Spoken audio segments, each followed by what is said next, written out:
E hoje nós vamos ter uma reflexão a partir das Escrituras, falando sobre um tema: Deus ama os árabes.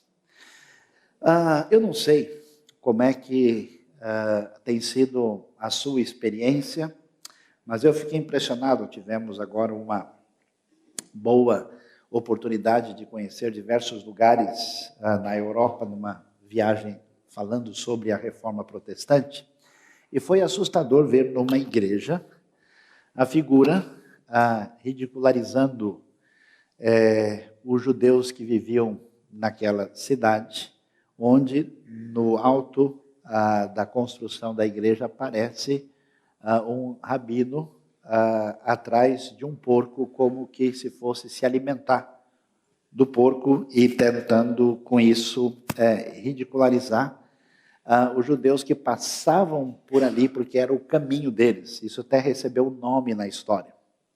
É impressionante como, depois da reforma, nós tivemos uma série de guerras que tomaram conta da Europa, onde durante décadas pessoas mataram umas às outras em nome de Deus.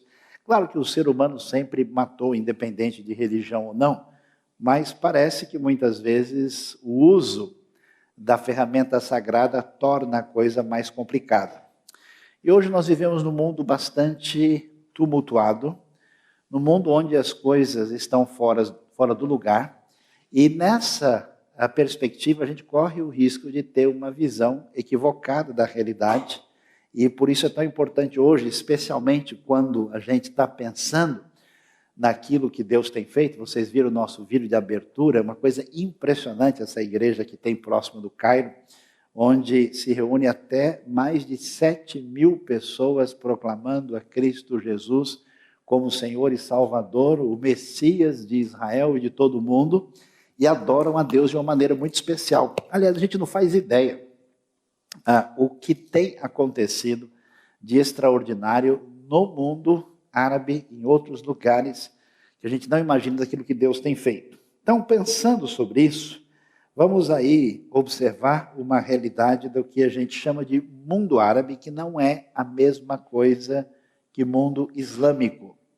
Os árabes, tradicionalmente associados, tanto na tradição judaica, cristã e até mesmo muçulmana, com a figura de Ismael, são descendentes, e, portanto, daqueles que você vai lembrar na Bíblia, lá em Gênesis capítulo 25, nós temos a lista dos descendentes de Ismael, que tem 12 filhos, e aí uma grande quantidade de pessoas são descendentes dessa raiz. Eles se espalham por toda a região mais ou menos bem desértica, tanto no Oriente Médio, propriamente dito, na Península Arábica, os países ali em volta, e no norte da África. Outros países que são muçulmanos, mas que não são árabes. E há muitos árabes que não têm nada de muçulmano.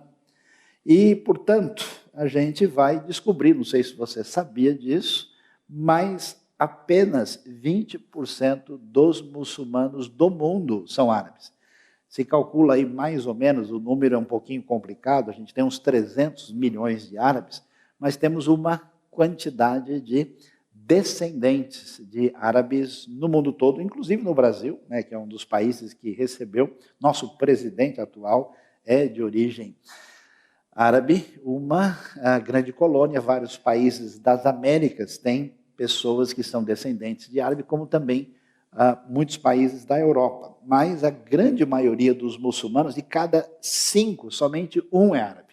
E há uma grande comunidade de árabes não muçulmanos, especialmente em países como o Egito, onde nós temos pelo menos 10 milhões de pessoas nessa condição, e mais, infelizmente, numa situação muito difícil, a Síria e também o Líbano.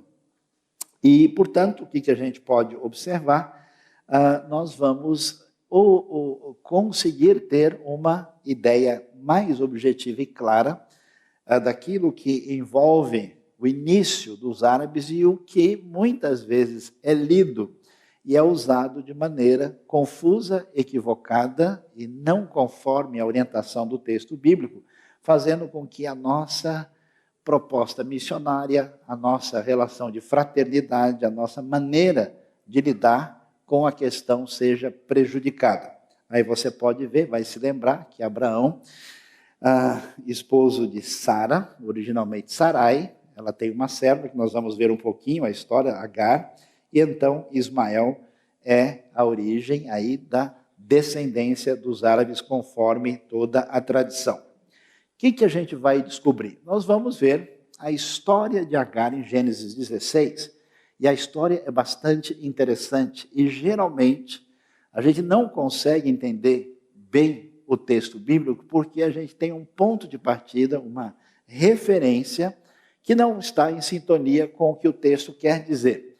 Então, o que acontece? Abraão não consegue, ele e Sara, Deus lhes promete um filho, que seria o filho da promessa, e esse filho não chega. Não sei se você sabia, mas Deus costuma demorar para fazer diversas coisas que a gente acha que ele deveria fazer depressa, né? Talvez você deveria fazer um monte de coisa depressa em relação a Deus, mas não é o seu caso. Então, muitas vezes, nós vamos ver que Deus demora, e ele demora para cumprir a sua promessa. Isso vão, na verdade, 25 anos, e no meio do caminho, Abraão e Sara começam a ter uma ideia, que geralmente muitos de nós têm: que tal de dar uma ajuda para Deus? Vamos resolver, já que ele está bem ocupado, a gente pode resolver essa situação. E como Agar é uma serva de Sara, a própria palavra hebraica usada lá, faz referência, não é a palavra mais comum, que é amar, mas sifra, é uma palavra que afirma que ela é serva de Sara. E a pesquisa arqueológica descobriu uma coisa interessante, inclusive, especialmente estudando a cultura de Nuzi, uma cultura semítica ocidental próxima à realidade de Israel e da região de Ugarit, que quando uma mulher não podia ter filhos, o costume normal previsto em lei é que ela tivesse filho por meio de uma serva. Só para a gente entender que Abraão e Sara não tomaram um chá meio estranho e tiveram ideias malucas. Eles fizeram algo que estava previsto dentro desse ambiente de cultura semítica do mundo antigo. E aí você olha a coisa da perspectiva de Agar. Agar é uma serva egípcia, ela é serva de Sara. Lembre-se que Abraão e Sara têm uma condição de vida, inclusive, muito boa, razoável, né? Lembre-se de Gênesis 14, Abraão tem 318 homens nascidos na sua casa. Pode ser que você já ouviu esse número em outro lugar, mas não vem ao caso no momento. Portanto, ele é uma pessoa de expressão social. E aí, então, o que acontece vai, em função dessa tentativa de ajudar a Deus, nasce Ismael, e a história de Agar é complicada. Agora vamos pensar do lado dela, né? Ela se vê numa confusão e sem ter culpa da situação. Ela não tem nada a ver, ela está submissa aos seus senhores, é feito algo que no contexto social é compreensível, e Agar então passa por uma situação difícil. Olha lá o que diz o texto de Gênesis capítulo 16. Diz a Bíblia: ora, Sarai, mulher de Abrão, eles não tinham ainda os nomes mudados, não lhe dera nenhum filho. Como tinha uma serva egípcia chamada Agar, disse Abrão: olha só, né? Confira comigo no replay aqui, o jeito dela se referir a Deus, né? É uma coisa interessante, os personagens da Bíblia, a Bíblia mostra muito essa situação de fragilidade deles na hora do conflito e da luta. Já que o Senhor me impediu de ter filhos, o que não deixa de ser verdade, mas que mostra um ressentimento da parte dela, possua a minha serva, talvez eu possa formar uma família por meio dela, já que é muito difícil para ela viver com o marido que está numa situação tão, digamos assim, bem-sucedida, com todas as coisas, não é capaz de ter nenhum filhinho sequer, o que é muito difícil nessa sociedade. E, diante dessa circunstância, o texto mostra que não tem A gente fica imaginando, né, os 3 pontinhos entre uma frase e outra, o que foi que aconteceu, se houve mais conversa ou não. Abraão atendeu a proposta de Sarai. Quando isso aconteceu, já fazia 10 anos que Abrão, seu marido, vivia em Canaã, para mostrar que a coisa realmente está complicada. Não é uma impaciência exagerada deles. Afinal de contas, Deus vai resolver isso ou não vai? O tempo de Deus muitas vezes nos assusta. Foi nessa ocasião que Sarai, sua mulher, lhe entregou sua serva egípcia Agar. Ele possuía Agar e ela engravidou. E aí a coisa fica bastante complicada. Você imagina, né? E é muito surpreendente como a Bíblia nos mostra a ação de Deus e quem Deus é e como Ele age na vida de pessoas muito bem delineadas e muito bem apresentadas. E o surpreendente é a diversidade dessas pessoas. E a gente poderia imaginar, né? Desde quando uma pessoa como Agar receberia uma atenção tão diferenciada no texto sagrado, sendo ela quem ela é. E nesse momento, que situação essa mulher encontra? Pensa bem, eu não sei qual é a sua história, qual é a sua origem, como é que ela chegou a ser uma mera serva, com certeza não é a situação melhor possível. E agora ela finalmente conseguiu sobreviver na casa desse casal que conhece o Deus único, e a confusão se estabelece que agora ela está no meio desse quase que tiroteio entre o próprio casal. A vida amorosa, não sei se um dia ela sonhou, se ela pensou em casar, o que ela imaginava da vida, como é que ia ser, quanta coisa, né? Quanto castelo que a gente constrói e depois não fica nem areia. E aí ela talvez tenha pensado tanta coisa, mas a vida amorosa dela é prejudicada, ela não tem escolha, ela vai ter o filho do seu Senhor numa situação muito difícil. E a coisa começa a chamar a atenção, por quê? Porque a Bíblia, na sua sabedoria, ela apresenta para a gente um equilíbrio entre duas coisas que, se a gente não entender direito, a nossa cabeça vai ficar confusa. A Bíblia mostra como Deus age, como é que ele faz certas escolhas que envolvem responsabilidade, vai mostrar como existe uma expectativa de que as pessoas devem agir segundo aquilo que Deus define, mas ao mesmo tempo, as pessoas que a gente não imagina nem de perto, nem serem classificadas nem para a segunda divisão da realidade de Deus, recebem uma atenção especial. Quem diria? Agar, que é mulher, no mundo onde existe um predomínio, uma primazia masculina, numa realidade patriarcal. Isso é tão forte que até existe uma palavrinha do hebraico antigo que usava um termo que fazia referência ao que o patriarca tinha, que envolvia os seus bens, os seus animais, a sua mulher e os seus filhos. Tal é o tipo de organização social que você tem nesse ambiente. Ela é escrava num mundo onde poucas pessoas têm o privilégio de estar fora dessa situação. Ela é egípcia, e se a gente for ler a Bíblia assim, do começo ao fim, Egito não é a palavra mais positiva que aparece lá, né? Se a gente ouvir as palavras Roma, Babilônia e Egito, a gente para tomar um café, volta e lê o restante depois. A associação é pouco positiva e ela divide o marido com a sua senhora. Eu não sei se Agar pedisse carta para participar da IBNU, né, quisesse ser membro aqui, acho que teríamos uma assembleia especial, extraordinária, para ver se deixaria pelo menos estacionar o carro lá fora, porque seria uma situação muito complicada e difícil. Ela, então, aparece nesse cenário, e é interessante como é que as coisas acontecem. Ela não tem onde se agarrar, ela não tem uma condição social razoável, ela não tem expectativa familiar que se possa imaginar. Eu conheço uma série de pessoas que, por erro, ou por ingenuidade, ou por rebeldia mesmo, cometeram erros na vida e vivem lutando com uma situação difícil.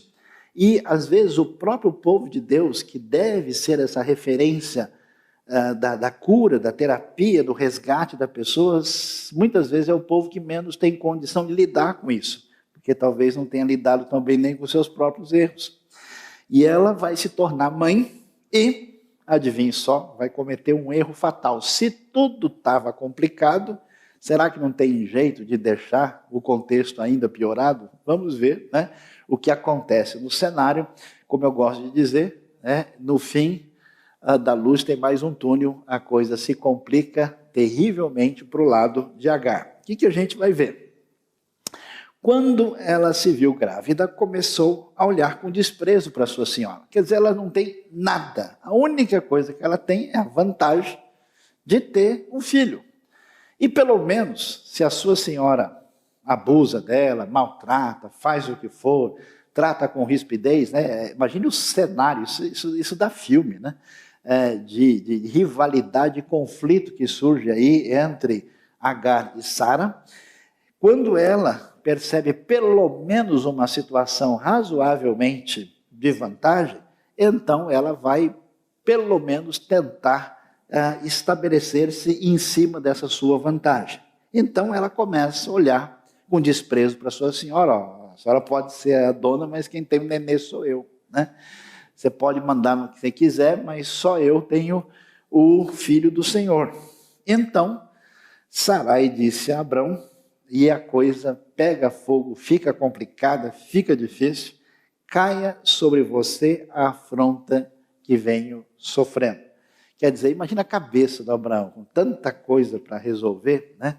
Situação difícil, a promessa de Deus não veio, dificuldades lá, não faz tanto tempo que ele acabou de sair de uma guerra dos 4 reis contra os 5, tentando lá socorrer Ló. Ele quase perde a Sara quando desceu para o Egito, conforme a narrativa que vem no capítulo 12 e 13, e agora a coisa se complica, o que parecia solução vira uma grande confusão, e a própria Sara chega para ele, escuta, que você receba toda afronta, toda a atitude negativa que está caindo sobre mim. Porque eu coloquei minha serva em seus braços e agora que ela sabe que engravidou, despreza. E olha só, a coisa aqui parece coisa de crente, né? Que o Senhor seja o juiz entre mim e você. Invoca Deus no meio para resolver a situação, o embaraço fica cada vez maior. Por isso eu aconselho, e mais uma vez solicito a todas as vossas senhorias aqui, que leiam a Bíblia. Porque a Bíblia não é um livro fantasioso que nos desloca da realidade. Ela mostra a realidade da vida das pessoas. Eu conheço um monte de gente que são os mimimi do Senhor, que eles não podem viver em qualquer ambiente. Quando alguma coisa incomoda, o sujeito joga a toalha, porque como assim a pessoa que conhece a Jesus olhou feio para mim? Como assim na igreja o sujeito pisa no meu pé? Bem-vindo à realidade, bem-vindo ao texto bíblico. O problema não são as dificuldades, o problema é como é que a gente lida com elas. E o amadurecimento é exatamente a maneira de lidar com todos os conflitos que as pessoas têm. E a Bíblia é muito realista a mostrar a situação com todas as letras nitidamente. Então, numa situação de conflito e num emaranhado cada vez pior, respondeu Abraão a Sarai: sua serva está em suas mãos, faça com ela o que achar melhor. Se vira, o problema é seu. Então Sarai tanto maltratou Agar que esta acabou fugindo. E a gente imagina que cenário toma conta de Agar. Agar que se tornará mãe de diversos povos, e principalmente os árabes. Imagina a situação de alguém que não tinha nada e estava tendo a sua vida ali para pelo menos sobreviver, e quando parecia que alguma coisa razoável ia acontecer, ela perde tudo. Perde a casa, perde o emprego, perde o marido, se é que a gente pode chamar de marido, pelo menos o pai do seu filho, né? A coisa fica meio difícil, e ela fica absolutamente só e abandonada. E o texto bíblico é em hebraico, de toda a tradição especial de Israel, mostra o foco, a atenção muito nítida em Agar, ao ponto de Gênesis ter 2 textos dedicados a ela, no capítulo 16 e no capítulo de número 20. E aí o que a gente vai ver? A pergunta diante disso, você já que é um bom evangélico do Senhor, amém, irmãos? Está preparando a assembleia junto comigo para a gente excluir Agar, porque Agar não é gente boa, né? Só os crentes homens com Agar maiúsculo aí, né, que vão, desculpa a brincadeira, né, resolver para mostrar como ela é do mal. Porque veja só, aqui está alguém que já tem uma situação familiar meio estranha, né? Ela já não vem de uma situação muito razoável, ela é escrava, ela é estrangeira. E como estrangeira é egípcia. Ela é mulher no mundo onde os homens sempre têm razão. Ela é egípcia, ela é escrava. E tem mais, as coisas de Deus estavam tão bonitas, tão maravilhosas, tão especiais, que Deus haveria de dar o filho da promessa para Abrão e Sara, e entra essa Agar no meio. Então, como diria um bom evangélico, está amarrado. Que história é essa? Como é que pode? Nós temos que fazer alguma coisa aqui para talvez até excomungá-la. Ela atrapalha a promessa divina, ela vivia num relacionamento bíblico. Você imagina, um negócio complicado aqui. Abraão foi lá, teve o filho com Agar e depois ele continua convivendo com Sara. E quando ela teve alguma oportunidade de fazer alguma coisa, ainda fez bobagem. Em vez dela ficar na dela e entender, olha, já foi muito, você pelo menos vai ter o filhinho, então fica na sua, caia na realidade e não dê nenhum passo fora no lugar, porque você não tem chance de nada. Ela ainda começou, oi Sara, tudo bem aí? Beleza, né? Como é que tá? Você viu aqui como é que aumentou, né? Estou falando dela, não de mim, então não confundam as coisas. Pessoal maldoso, não sei o que vocês estavam pensando. Aí, que coisa impressionante. O que a gente vai ouvir chama a nossa atenção. A bênção de Deus surpreende.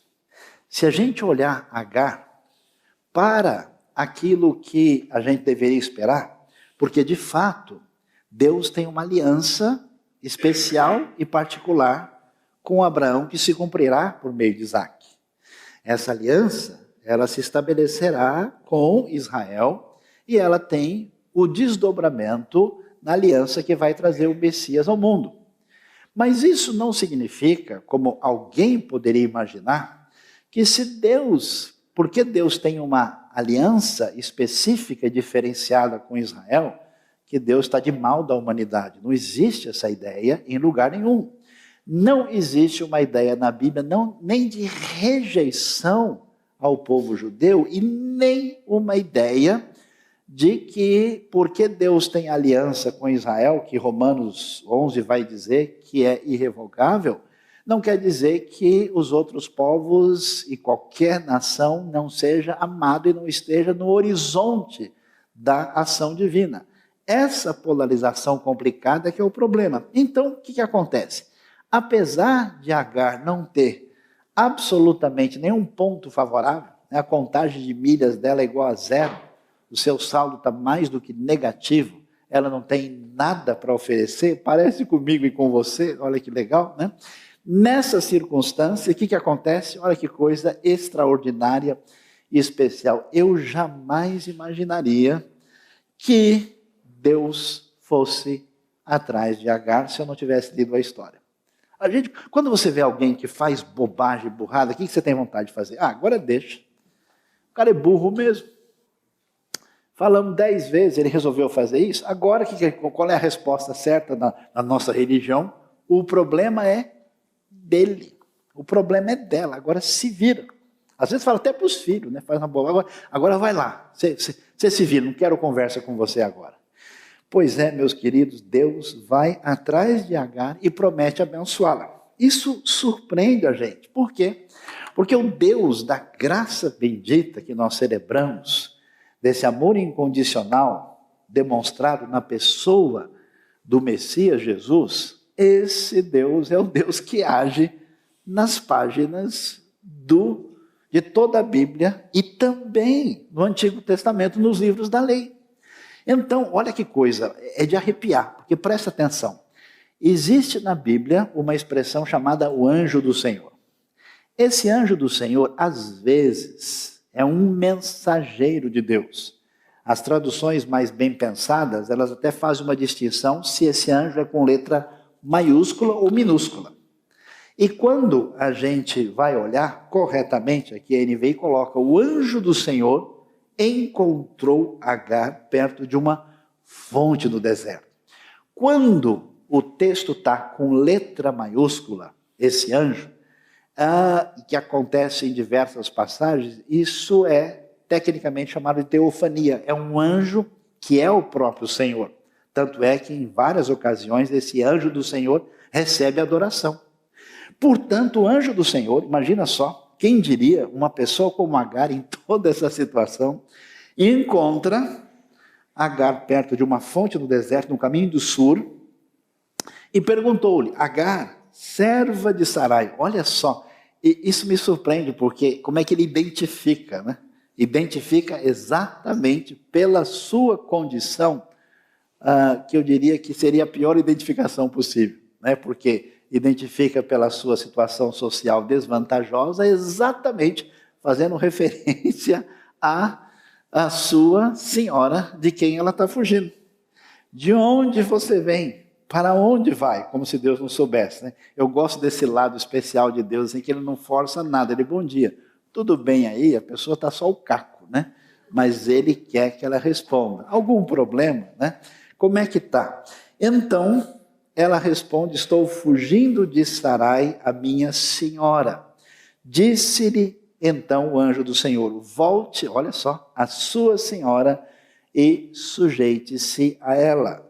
O anjo do Senhor aparece pedindo que Agar não lute com as suas forças, com a sua irritação, mas que ela entenda que Deus está por trás dessa situação e possivelmente ela retorna, o texto aí depois acaba saindo outra vez, e quando a gente vai mais adiante em Gênesis capítulo 20, essa situação de abandono de Agar, e quando ela fica sozinha, ela recebe uma atenção maior. O texto do capítulo 20 pega e amplia isso e dá detalhes.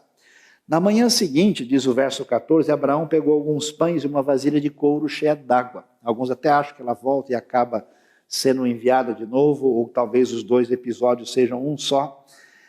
Essa vasilha de couro cheia d'água, entregou-os a Agar e, tendo-os colocado nos ombros dela, despediu-a com o menino.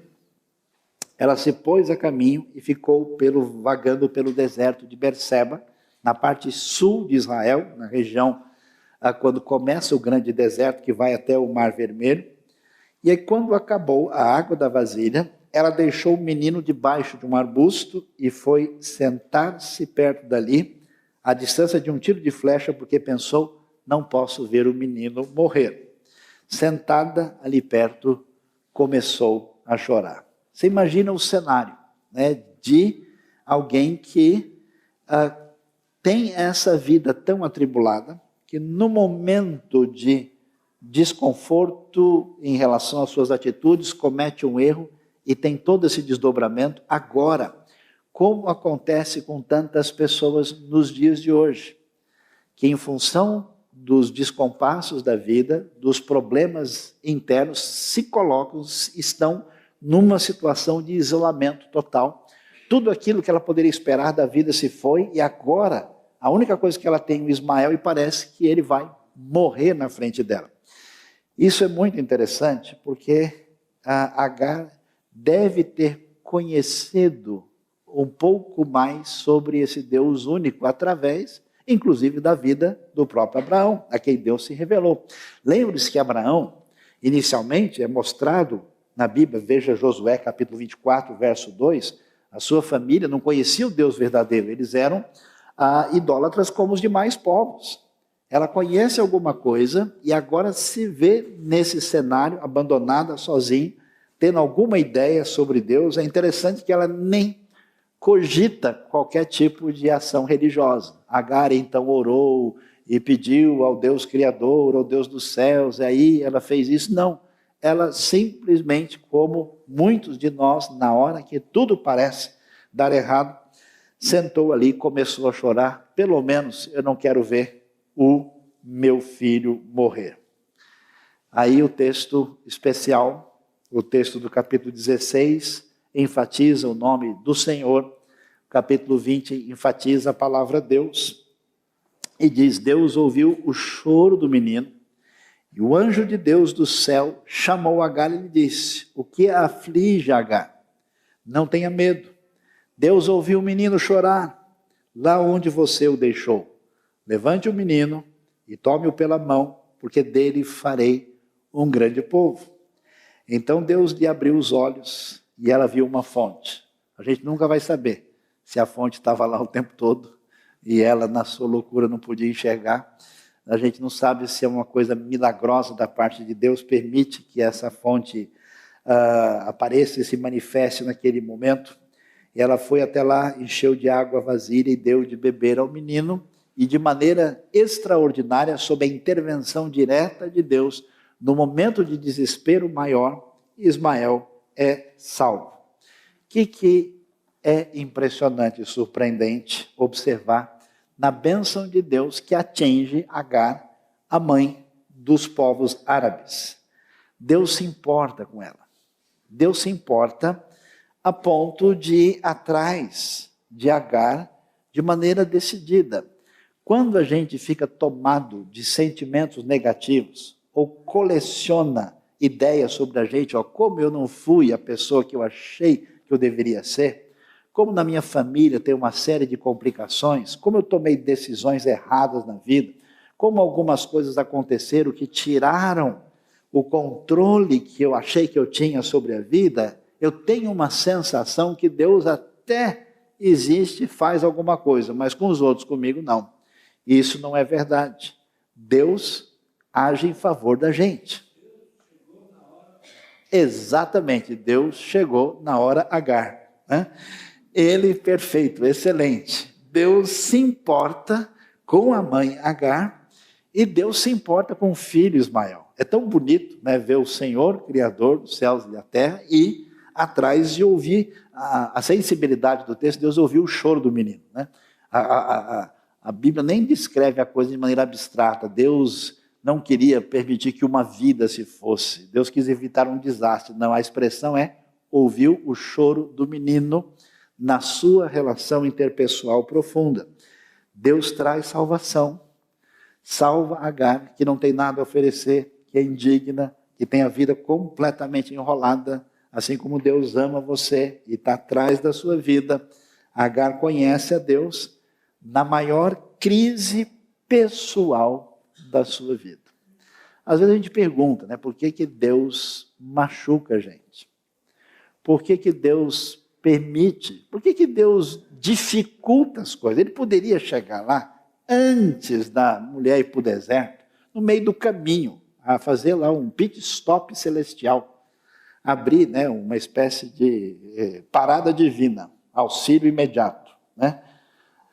Mas Deus não faz isso. Deus permite que ela chegue no momento da crise acentuada, porque somente na crise que as coisas mal construídas na nossa vida têm possibilidade de serem demolidas. Somente na crise é que a pessoa tem condição de virar a página direito, sem colar o dedo. Somente na crise é que a gente redimensiona para abrir o coração, permitindo a ação especial de Deus na vida. Deus tem aliança com Israel. Israel é o povo que mais sofre no Antigo Testamento e na história. O pessoal fica maluco. Como assim Nabucodonosor vai destruir a cidade? Deus ama o seu povo. Não tem ninguém mais entre todos os gentios crentes em Jesus que tenha sido mais assassinado, morto e perseguido na história em quantidade como a igreja verdadeira do Senhor Jesus. É interessante. E aí a gente vai ver uma coisa que é de arrepiar. É para lá de surpreendente.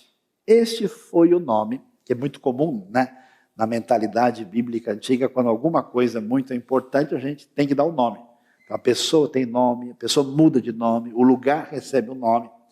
Esse foi o nome que ela deu ao Senhor que lhe havia falado. Eu acho muito especial isso, porque é uma escrava egípcia, indigna, de vida enrolada, que atrapalhou a caminhada que se esperava da ação de Deus, e Deus vai lá atrás dela, faz tudo o que ele faz, e ela vai dar um nome a Deus, ao Senhor, e ao Senhor mesmo, o nome especial de Deus, o particular, o nome que o Eterno, que lhe havia falado, e ela vai dizer, tu és o Deus que me vê.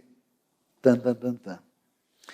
Pois dissera, teria eu visto aquele que me vê. Por isso, o poço que fica entre Cádiz e Bered foi chamado, que é essa expressão que significa o poço, né, daquele que vê, é o Beer Lahai Roi, que é o nome dado ao poço, que vai nos surpreender muito, porque não existe na Bíblia, preste atenção, ninguém na narrativa bíblica que tenha tido uma experiência de proximidade com Deus, de se afirmar que em algum sentido essa pessoa viu a Deus antes de Agar. Poucas pessoas aparecem nesse cenário de relacionamento muito próximo e muito especial diante de Deus. Lembra de o nosso maior de todos, de toda a Torá, de toda a lei, Moisés? Qual é o grande sonho de Moisés? Senhor, posso dar uma olhadinha? Eu queria tanto ver. Aí Deus diz, Moisés, não dá para você contemplar de frente. Não dá para você ver, você não vai subsistir. Eu vou passar e você vai ver as costas, o rastro, o vestígio. Você não poderá me ver ficar vivo. É claro que Agar não vai ver Deus na sua plenitude, no seu encontro face a face, mas em algum sentido ela encontra, teria eu visto aquele que me vê? A coisa mais impressionante, que destaca essa graça incrível da parte de Deus, é que a pessoa que a gente jamais poderia imaginar vai ser a pessoa que tem a experiência mais extraordinária de proximidade diante de Deus. E depois disso, disse mais um anjo, multiplicarei tantos seus descendentes que ninguém os poderá contar. Agora voltando ao capítulo 16, na sequência que a gente tinha lido lá. E disse ainda o anjo do Senhor, você está grávida e terá um filho e lhe dará o nome de Ismael, porque o Senhor a ouviu em seu sofrimento. O Deus que se apresenta na Escritura, preste atenção, você é um colecionador de bobagens. E não é porque você tem anos de igreja, não é porque você conhece muita coisa, que você melhorou muito. Há controvérsia sobre isso. E a única maneira da gente renovar a nossa vida, a única maneira da gente caminhar e poder alinhar o nosso coração, a nossa vida com Deus, é exatamente através dessa compreensão do poder da graça e do amor incondicional de Deus, que refresca o nosso coração, nos dá vida e nos dá condição de agir conforme a vontade de Deus. Portanto, essa mulher que a gente esperaria que Deus falou, olha, Agar, você já fez tanta bobagem, deixa eu pelo menos botar alguns pingos nos is aqui. O nome será Ismael, porque o Senhor a ouviu em seu sofrimento. E aí ele vai prosseguir no verso 12 e dirá, ele será como um jumento selvagem. Isso não é exatamente um elogio. Chegar para alguém, jumento selvagem, não vai dar muito certo, né? Talvez ele se torne um na hora. Mas no contexto, isso não é negativo, porque você está lendo uma expressão que está numa outra linguagem, numa outra cultura. Jumento selvagem tem uma ideia de alguém que age com muita liberdade e que tem a condição de agir a partir desse impulso que representa força e uma ideia de liberdade. Mas a palavra de bênção divina também avisa que problemas futuros haveriam de acontecer.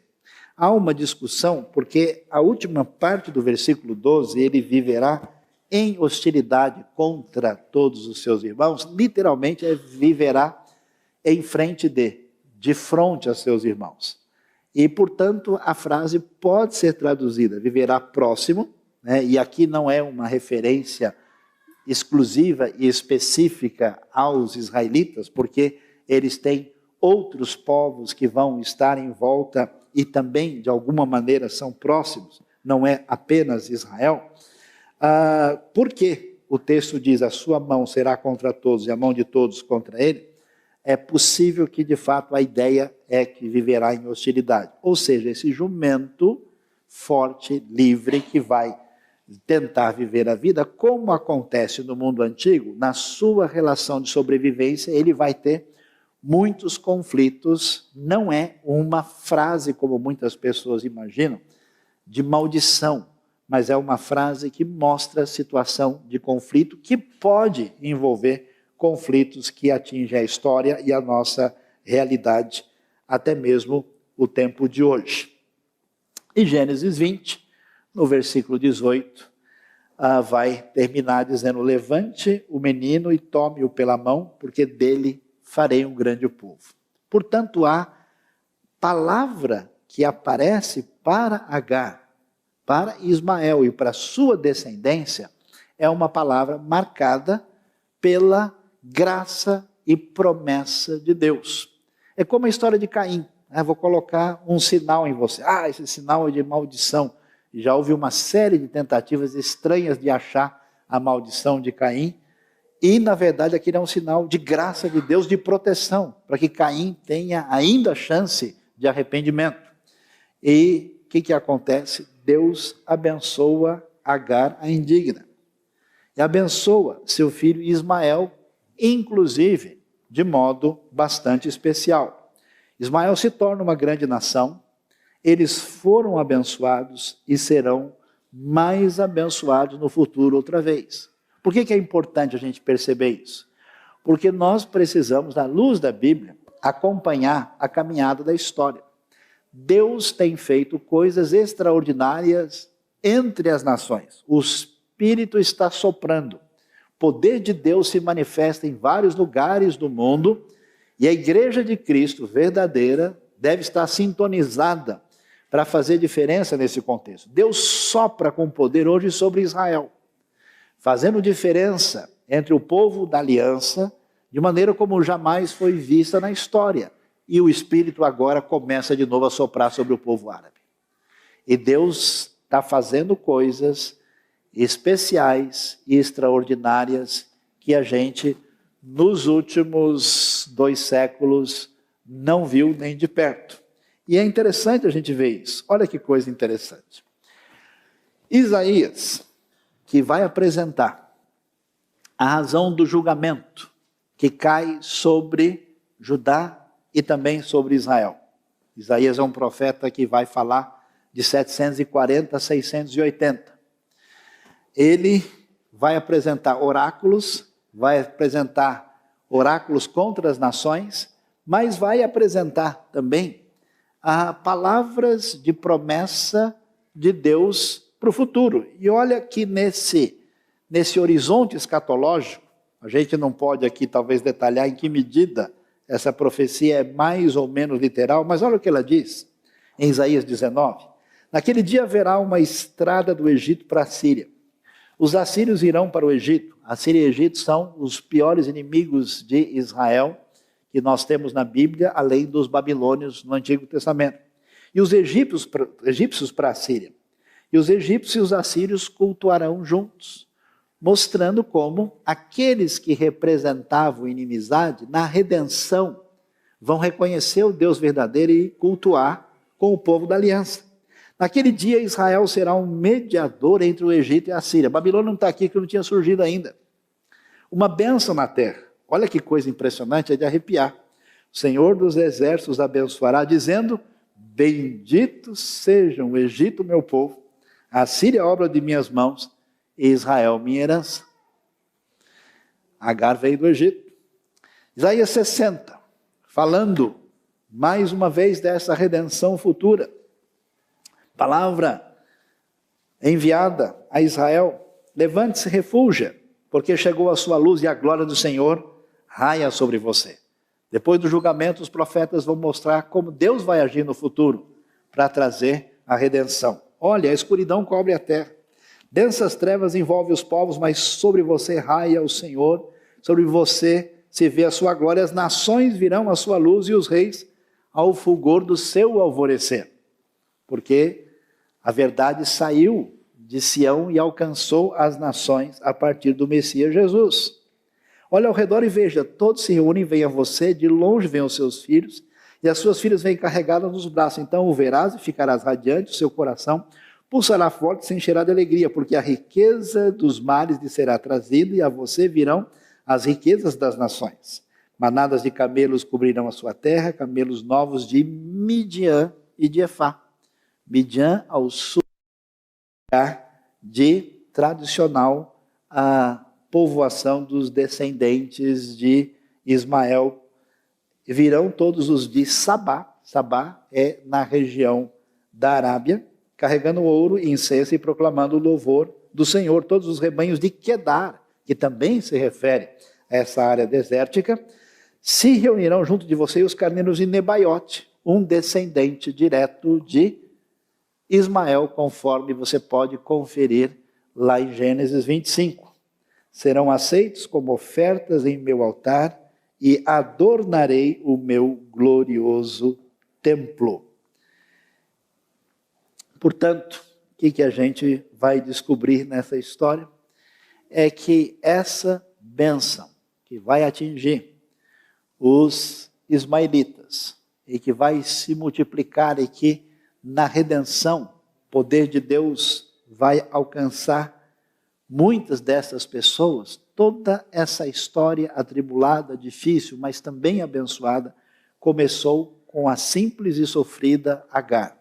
E como pessoas que conhecem o Deus da Bíblia, o Evangelho de Cristo, a aliança de Deus com Israel, e como isso se amplia para as nações, e que envolve a realidade dos ismaelitas e dos árabes, nós temos a responsabilidade como Igreja de Cristo de fazer diferença, porque nós não temos na terra nenhum povo amaldiçoado de Deus, enquanto a graça de Cristo Jesus está aberta para redimir todas as pessoas que abrem o seu coração para ouvir o Evangelho. Portanto, a gente vai ver como Deus age na aliança específica, particular, que Ele tem com Israel, e fora dela. Vamos ver como Deus, que é o Deus da aliança com Israel, é um Deus que está agindo também entre as nações para levar o seu propósito final. Esse Deus ama os judeus, esse Deus ama os gentios, esse Deus ama os árabes. A coisa mais especial que eu vi, depois de conversar com alguns amigos em Israel que estavam planejando um momento de adoração entre judeus que creem no Messias Jesus e nos árabes que professam a fé em Jesus, fazendo um grande festival de louvor e adoração, e um deles virou para mim: a esperança para o mundo e para o Oriente Médio é Jesus, nosso Senhor. E achei tão impressionante, vocês podem até ver, existe até um vídeo onde você tem em Nazaré um grupo de judeus que acharam o seu próprio Messias, e dos árabes pulando, dançando e comemorando a grande vitória que há no Evangelho. Então, eu gostaria que hoje, nesse mundo tão cheio de ódio, de retaliação, e com os pensamentos que cedem ao mal, a gente assuma um compromisso de coração para tentar fazer diferença com aquilo que Deus nos dá a partir do Evangelho do nosso Messias Jesus. Amém, irmãos? Que Deus, então, nos abençoe nesse momento.